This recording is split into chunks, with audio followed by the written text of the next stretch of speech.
Cleo, aku pengen nanya, sejak kapan sih Mbak Cleo itu kenal dengan RH sendiri gitu loh? Saya kenal sama RH waktu itu di acara arisan saya.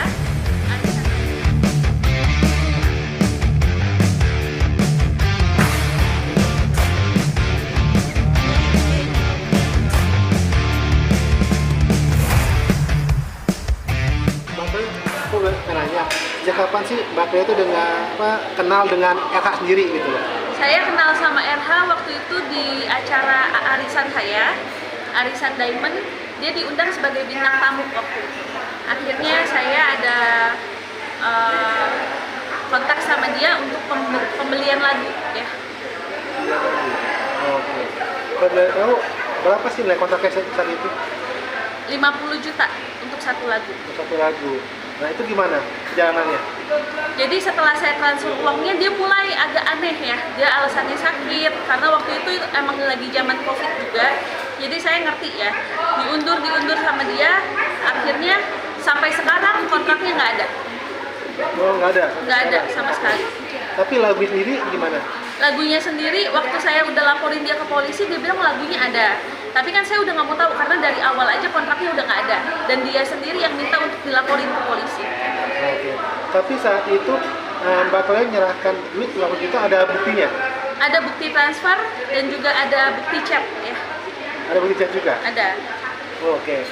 Berarti setelah ini Mbak Cleo menuntut duit itu kembali? Dia udah tanda tangan surat pernyataan pengembalian uang 2 kali. Yang pertama secara personal sama saya, dia tanda tangan itu di PIM ya, tapi dia mangkir. Yang kedua di kantor polisi. Nah, di kantor polisi apakah dibalikin sebanyak atau gimana? Enggak sama sekali. Setelah jatuh tempo malah dia juga mangkir lagi gitu. Mangkir lagi. Oke. Berarti Mbak Cleo ini kemarin disebut ramai ini yang melaporkan RH ini ya? Betul. Oke. Mbak Cleo, benar nggak sih RH ini itu adalah Reza Herlambang lagunya? Iya betul, Reza Herlambang. Oke. Mbak Cleo, kalau betul apa sih yang awalnya dijanjikan oleh Reza ini ke Mbak Cleo? Dia menjanjikan saya pembuatan lagu senilai 50 juta. Itu udah sampai akhir tag vokal dan segala macam udah beres lah sama aransemen dan lain-lain. Tapi kenyataannya nggak ada progresnya sama sekali.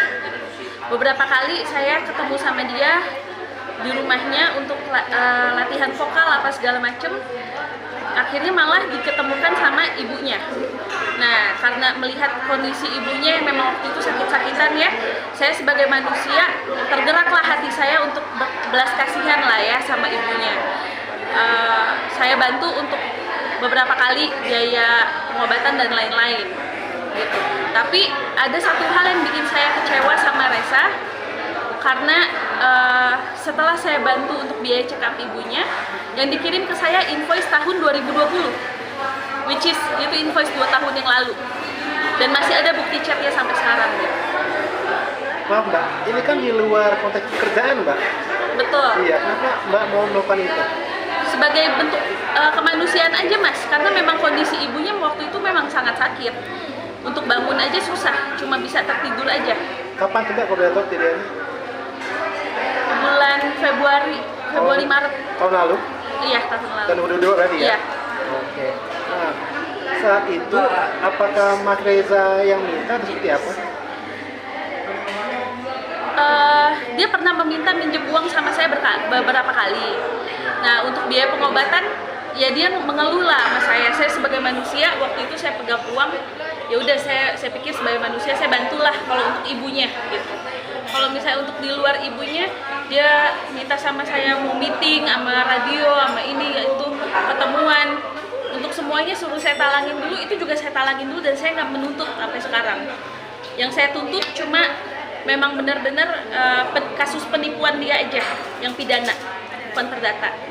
Oh pidana kan jatuhnya ya? Pidana, karena penipuan. Penipuan. Oke.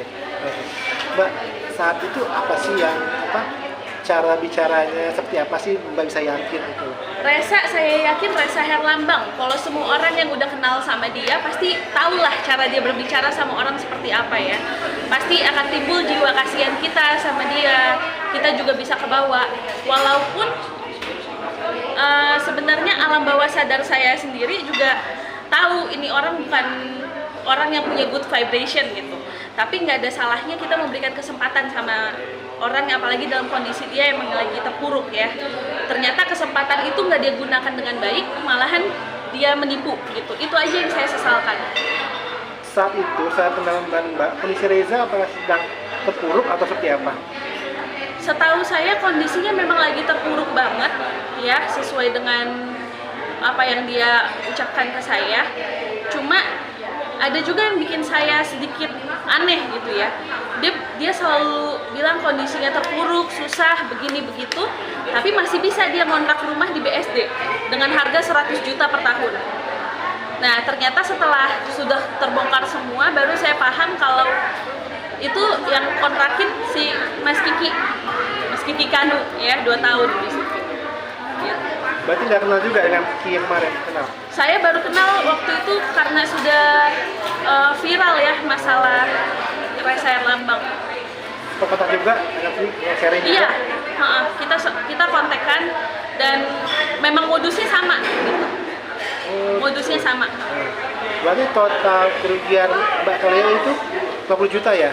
70 juta sama iPhone. Oh, sama iPhone. Iya. iPhone mana iPhone? Jadi kalau masalah iPhone waktu itu si Reza ketemu sama saya, dia bilang sama saya kalau handphonenya rusak, udah nggak bisa dipakai untuk kerja, dia kebingungan lah begini begitu. Akhirnya saya bilang saya talangin dulu deh beliin iPhone 13 Pro. Dia bilang ya udah nanti saya ganti uangnya. Ternyata nggak juga sama sekali diganti sampai sekarang. Gitu. Berarti kalau dari lagu sama itu apakah terpisah apa digabung? Yang lagu sama iPhone ini? Akhirnya kemarin di kantor polisi digabung dengan total 69 juta. 69 juta. Digabung. Nah, untuk yang luar di lain dari lagu sama handphone itu saya udah nggak mau hitung ya Mas ya. Karena niat saya baik, tulus untuk ngebantu keluarganya sama ibunya aja. Ya udah terserah dia, walaupun dia salah gunakan, urusan dia sama Tuhan. Berarti ini udah berjalan laporan Mbak seperti apa di polisi? Di kantor polisi laporan ini udah berjalan dari bulan Juni ya, dari bulan Juni tahun 2022. Terus panggilan sudah 2 kali mangkir, panggilan ketiga datang sebagai saksi. Dia tanda tangan surat pernyataan kemampuan bayar. Akhirnya setelah dari tanda tangan surat itu dia mangkir lagi sampai saat ini, ganti nomor dan lain-lain sampai nggak bisa ditemuin. Tapi saya kemarin dapat berita dari polisi bahwa sudah keluar surat jemput paksa dari polisi. Jemput paksa? Iya. Kalau boleh tahu Bapak di Polres mana laporannya? Polres Jakarta Utara. Jakarta Utara. Di unit Kamnek. Berarti apa sih yang mungkin kalau Mbak Cleo temu Reza apa sih yang disampaikan? Saya cuma mau sampaikan sama Kak Reza ya, ketika kita menghadapi masalah ya, dan Tuhan nih mengirimin orang-orang yang sebenarnya baik, bisa ngebantu kita, bener-bener dipergunakan dengan baik. Jangan kamu ngecewain banyak orang yang udah tulus ngebantu kamu, malah kamu manfaatkan dan akhirnya pasti akan ada karma yang akan kamu tuai. Kak Cleo, ada nggak? Buat Kak Cleo, ada lagi nggak korban-korban lainnya yang setahu Kak Cleo? Kemarin ada yang namanya Tiara ya, kontak saya, itu kasihan dia tetangganya Reza katanya dulu. Dia diminta sama Mas Reza untuk pinjol. Sama, kayak 5 juta dan sampai sekarang katanya belum dibayar, sisa 2 juta.